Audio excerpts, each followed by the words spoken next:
the whole country has been rocked since the killing of George Floyd with the awareness that structural and interpersonal racism exists in so many different ways in our society, in our communities, in our workplaces, in our families. And we've all, as a country, been having a reckoning about what more can we do to lean into and live the ideals of our country. Each of you are leaders in this work. And I might ask if you would just comment briefly about this moment of reckoning in your academic communities and what you're learning as you listen to people. I'm not sure how to call on you, so I'm just going to take the moderator's prerogative of just picking you, and I'll just rotate. So perhaps we could start with Chancellor Johnson. Thank you very much, Dan, and it's a pleasure and honor to be on this panel with President Napolitano and, of course, with President Frank.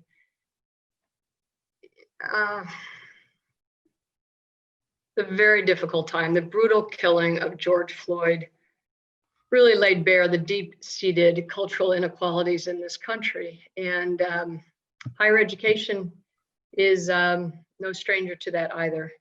And I think that when we think about our Constitution and the Bill of Rights, the force of law is still maliciously and disproportionately applied to people who are Black, Brown, LGBTQ.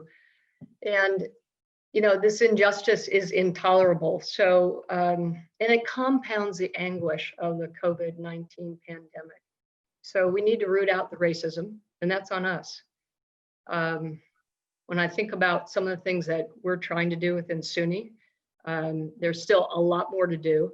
One of the first things that I noticed when I became chancellor 3 years ago was that although the demographics of our students were between 25 and 30% underrepresented minority, our professoriate was only 9%. So my view is if you see it, you can be it.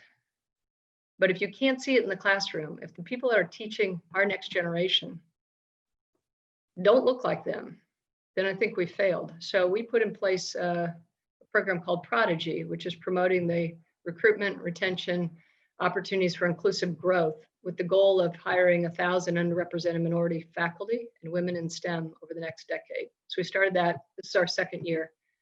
And with the goal that we can diversify the professoriate, but that's just the beginning. We still need to diversify our staff, our academic leadership. So this is going to take time. It's going to take every single one of us. And I think that that's the moment that we all realize, yes, there is racism. It needs to be rooted out. I think we've known that before, but we need to act and we need to do it now. Yep. Thank you, Chancellor Johnson. President Frank, how are you thinking about this today?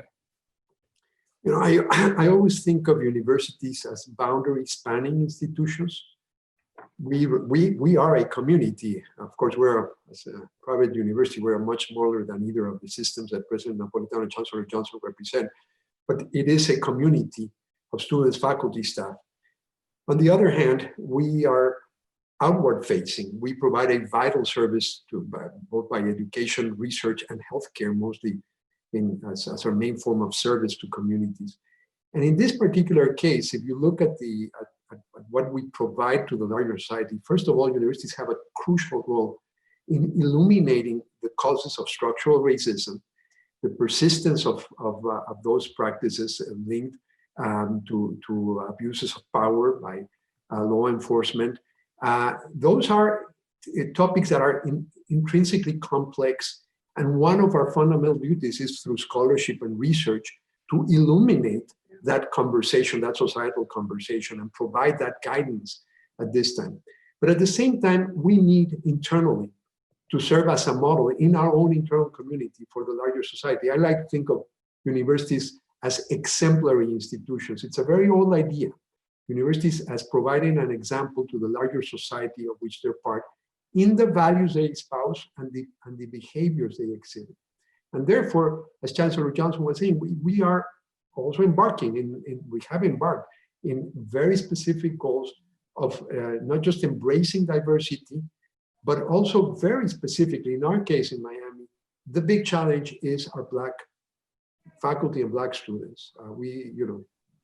Hispanics are not an issue. I myself, as president, identify as such, but being very focused around creating not just diversity by numbers, but really developing a culture of belonging where everyone feels value and everyone has the opportunity to add value in our internal community. And that is another very important aspect of what we do, serve as that model or example to the larger society of which we are a part.